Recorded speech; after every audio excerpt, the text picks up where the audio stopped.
Olá!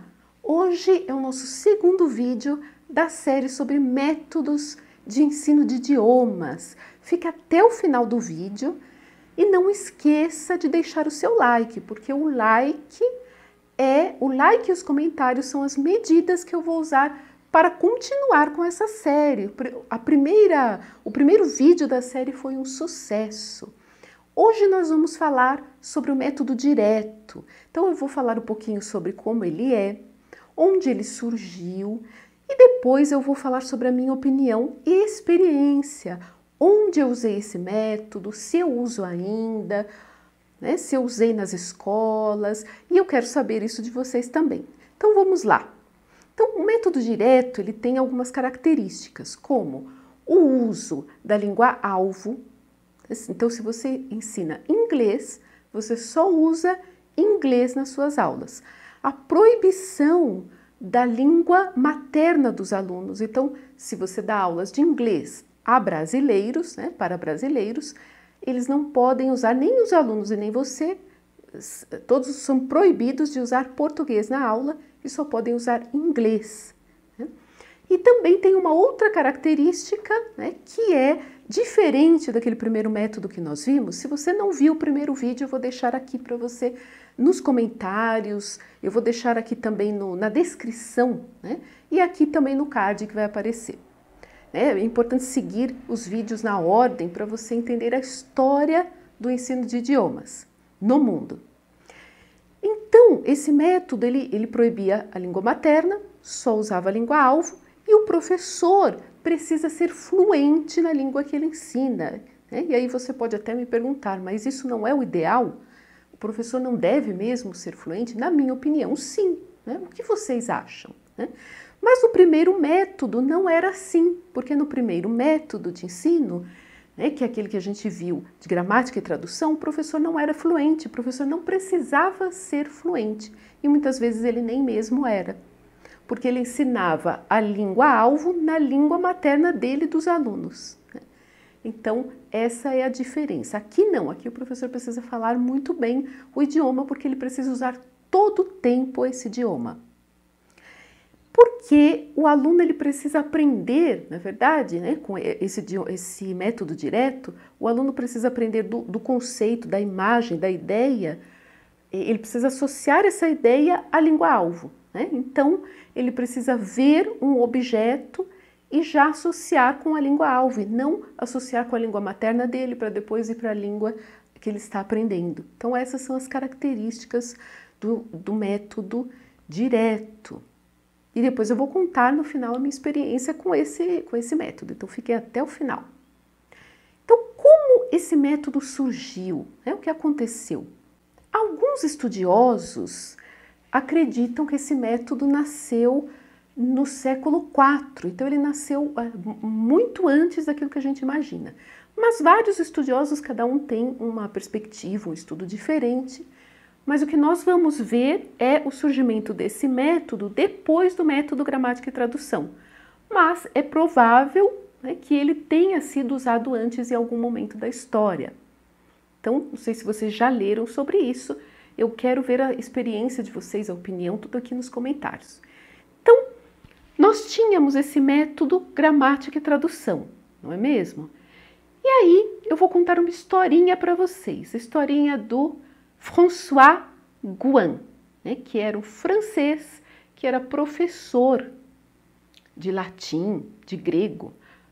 Pelo que eu li, né, porque eu li vários livros, eu estudei na faculdade também, mas eu li alguns livros e alguns deles dizem que ele era professor de latim, outros de grego, pode ser até que seja os dois. Né? Ele nasceu em 1831 e morreu em 1886, então mais ou menos nessa época ele era professor de idiomas, dos idiomas da época, né? Mais estudados, latim, grego ou os dois, né? Enfim. E ele foi para a Alemanha para estudar em uma universidade alemã, na Universidade de Berlim. Né? E quando ele chegou na Alemanha, né, um pouco antes talvez de ir para a Alemanha, ele começou a estudar alemão. E ele começou a estudar exatamente como ele ensinava o latim ou o grego, com o método gramática e tradução, que era o método, né? Nós vimos na semana passada como ele era, né? Centrado na gramática, na leitura de textos literários, né?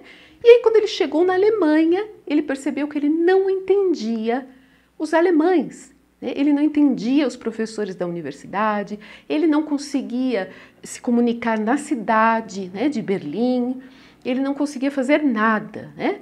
Comprar nada, se comunicar com as pessoas, ele não conseguia com aquele método, então ele ficou intrigado, né? Mas eu estudei tanto, né? E agora eu venho aqui e não consigo falar com ninguém. E aí ele continuou persistindo naquele estudo que ele conhecia da gramática e tradução. Ele pegava mais textos, ele estudava, ele memorizava listas infinitas de vocabulário, conjugação de verbos, e quando ele tentava conversar com as pessoas, ele não conseguia. E aí ele ficou muito chateado com isso. Em um certo momento ele voltou para a França e ele encontrou na França um sobrinho que tinha 2 anos e meio, 3 anos mais ou menos, e ele começou a interagir com essa criança, com o sobrinho dele, e ele percebeu que a criança, né, o menino, falava francês e se comunicava bem, é claro, razoavelmente, porque era uma criança pequena, mas conseguia se comunicar em francês. Ele dizia algumas coisas para o menino e o menino reproduzia aquilo, entendia e respondia.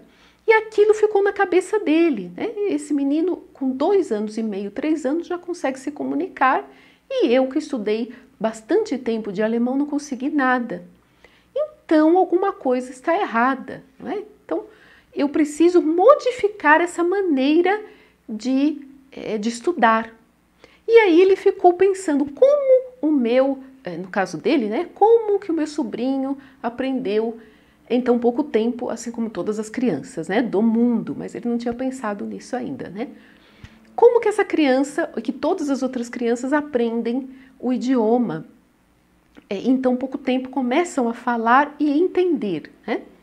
Na medida deles, é claro. E aí ele pensou, né? Ele percebeu que a criança, o adulto fala com a criança o tempo todo, a criança ouve, e baseado naquilo ele vai aprendendo, e que também ele não traduz, porque ele nasceu sem uma língua, né, digamos assim, né? Ele nasceu ali, naquele contexto ele ainda não tem um idioma formado, né? E ele começa da língua-alvo, né? É a associação da ideia com a língua-alvo. Então se você mostra, né, a criança aqui no Brasil, em todo lugar do mundo é assim, né? O pai mostra o carrinho, a mãe mostra o carrinho e fala que é um carro, que é um carrinho. Não traduz para um outro idioma, né? Já vai diretamente para a ideia da criança.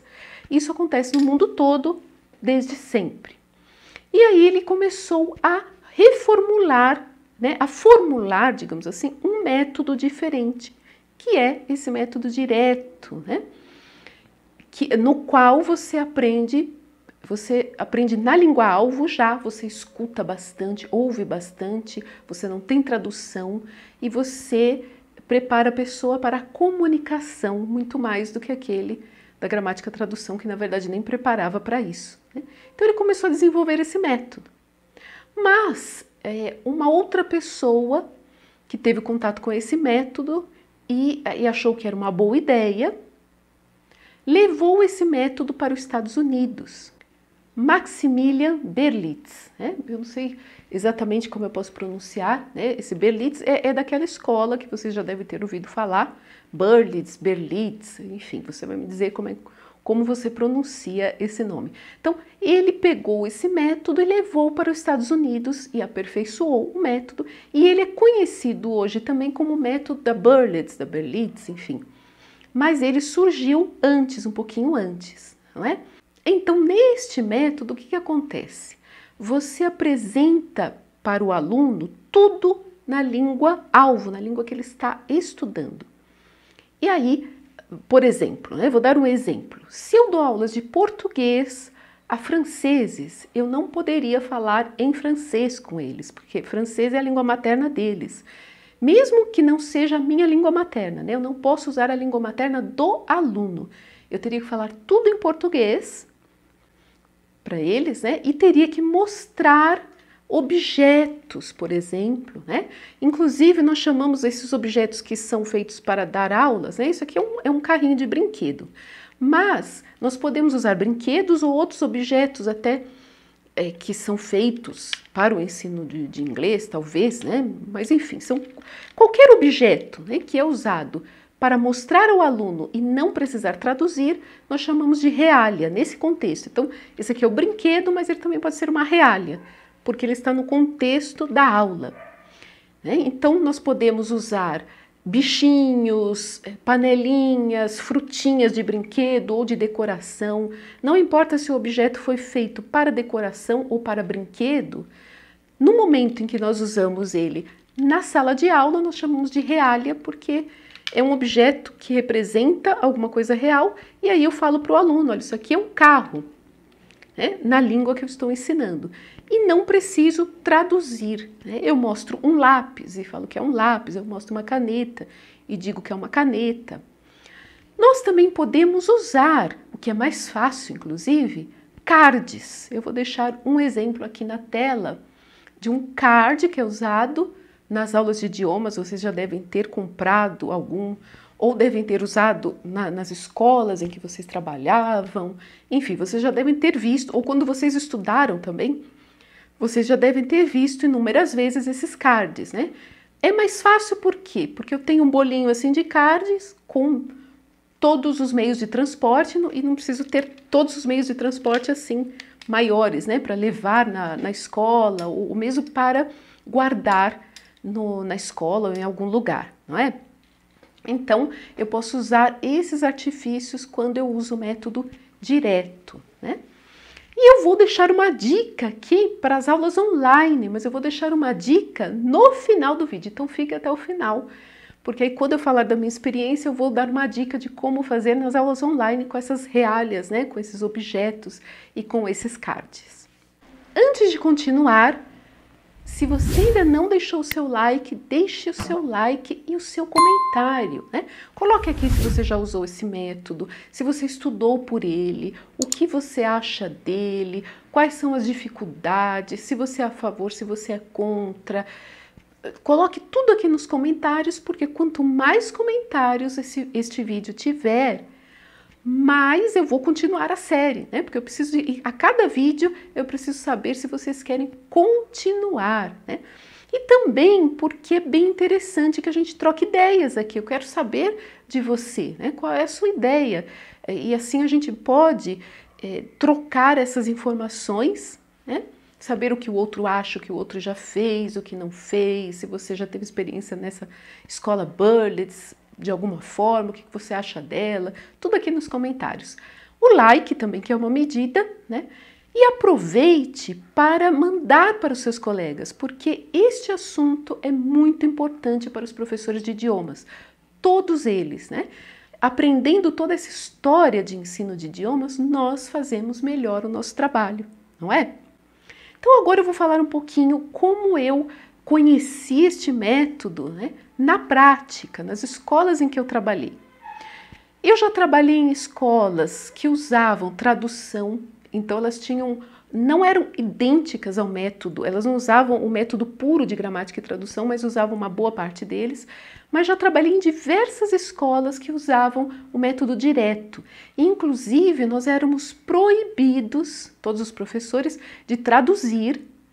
Se nós traduzíssemos alguma coisa, nós poderíamos ser até mandados embora da escola, né? Então, as pessoas que passavam na porta, se elas escutassem a gente falando em português, porque era aqui no Brasil que eu dava aula, né? Seria um problema. E quando o aluno fazia isso, então eu chegava para o aluno e dizia, olha, este daqui é um carro, né? Eu falava em francês para o aluno, né? C'est une voiture, é um carro. O aluno não poderia dizer, é um carro, né? O aluno teria que entender e não falar em português, mas às vezes o aluno falava, né? E nós não poderíamos dar uma bronca no aluno, porque o aluno tinha entendido, por exemplo, né? Então a gente fazia de tudo para encobrir aquilo, né? Era uma verdadeira guerra, né? Porque a gente tinha um medo, um pavor de que alguém escutasse português, escutasse que nós estávamos falando em português ou algum aluno, né? Então eu trabalhei com esse método durante muito tempo, com esse método.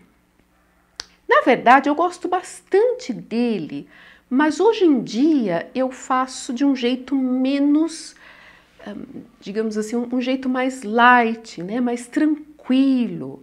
Então eu uso esse método, entre aspas, eu não uso ele exatamente como ele é, eu misturo muito, mas eu falo com o aluno na língua-alvo, eu tento falar o tempo todo, eu uso diversas ferramentas para fazer isso, mas quando eu percebo que o aluno não entendeu, eu traduzo para ele. Eu traduzo aquela frase ou aquela palavra, né? Porque eu acho que para mim, né? Eu não acho que seja 8 ou 80, né? Eu acho que precisa ter um meio termo, né? Uma coisa mais tranquila, né? Porque às vezes o aluno precisa disso, especialmente para as ideias que são abstratas. Então a dificuldade que nós tínhamos naquelas escolas, era de ensinar ideias abstratas sem traduzir. Então como eu vou ensinar para o meu aluno, por exemplo, o que é talvez? Como é que eu vou explicar essa ideia para ele? Talvez. E outras abstratas. Coloque aqui, inclusive, o que vocês têm mais dificuldade para entender sem traduzir, né? Como explicar isso para o aluno sem traduzir? Então, o que eu tinha, a minha experiência, inclusive, mostrou que muitos alunos passavam, né, de um módulo a outro, sem entender determinadas coisas, né, sem saber exatamente o que significava, porque ele não poderia ter traduzido, né, não poderia traduzir. Então o aluno chegava até o intermediário, até o avançado, sem entender bem determinadas ideias, né? Então eu, inclusive, tive alunos assim, né? E então por isso eu prefiro usar esse método para falar na língua-alvo o máximo possível, para que o aluno ouça também a língua-alvo o máximo possível, mas ser mais flexível, traduzir de vez em quando eu percebo que o aluno precisa, quando é uma ideia abstrata, especialmente nos níveis mais básicos. E eu também acredito que a criança, ela aprenda de uma forma um pouquinho diferente do adulto. É complicado reproduzir a mesma forma de aprendizado da criança, porque a criança, quando ela nasce, ela não fala nenhum idioma, ela não tem nenhum idioma de base naquele período da vida dela, e aí você introduz um idioma. O aluno adulto, e mesmo a criança que já fala, né, ela vai ter como base a língua materna, né? Então é difícil cancelar isso da cabeça da pessoa, né? Porque um momento ou outro a pessoa vai pensar na língua materna, especialmente no início. Quando você estuda muito um idioma, durante muitos anos, ele acaba se transformando, ele acaba sendo para você tão natural que você não liga mais com a língua materna. Pelo menos é a experiência que eu tive, que muitos colegas tiveram, né? Mas um estudo de muitos anos, aquela língua fica tão assim internalizada, né, natural, que ela acaba, você não precisa ficar traduzindo. Mas no início é uma língua nova, tudo é novo, e o português, no nosso caso somos brasileiros, né, mas eu também dou aulas de francês e de português para outras pessoas. Eu dou aulas de francês para pessoas da Itália, da Inglaterra, da Espanha e de outros países, né? Então a língua materna deles é uma outra, mas que está bem enraizada para eles, né? Então, no início, eles precisam desse apoio da língua materna, né? E a dica que eu tenho para você, que ficou até o final do vídeo, é que nas aulas online, nós temos a câmera, né? Nós temos outras ferramentas também, e nós não precisamos juntar uma série de bonequinhos, de bichinhos, de brinquedinhos, né? Porque ocupa um lugar na nossa casa inacreditável, né? Eu, por exemplo, não tenho uma casa tão grande para juntar tanto bonequinho, tanto carrinho, né? O que você imagina, panelinha, os animais, todos os animais em bonequinho, todos os meios de transporte, todas as comidas, e você vai multiplicando isso, né? Então, eu não uso essas realhas mais, né? Eu não uso essas realhas e também não uso cards, porque o card ele ocupa menos espaço, mas também ocupa um pouquinho de espaço e você nunca tem todos, né? Porque você não vai ter tantos assim. Então, você usa o Google. Você pode pegar imagens até no momento da aula, se você quiser, para mostrar para o seu aluno diversas imagens. Então, você pode pegar antes essas imagens, ou você pode pegar depois, durante a aula, você pode digitar no Google e mostrar. Então, isso tudo aqui não é necessário, você pode ter se você quiser, mas não é tão necessário nas aulas online, porque nós temos essa ferramenta muito boa, que é o Google, e que vai dar para a gente todas as imagens que a gente quiser, de todos os animais, de todos os utensílios domésticos, de todos os cômodos da casa, todos os móveis e por aí vai. E nas aulas online, se você quiser saber como adaptar todos esses métodos que nós estamos estudando e pegar o melhor deles e adaptar as aulas online, então confira o meu curso Aprenda a Dar Aulas Online. Nele eu falo de tudo isso.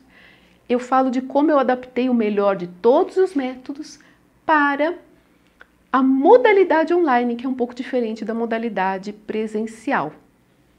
Nos vemos então no próximo vídeo da série para conhecer o próximo método e eu aguardo os comentários, os likes e os colegas novos que vocês vão indicar para o canal para continuar a nossa série, a nossa aventura pelos métodos.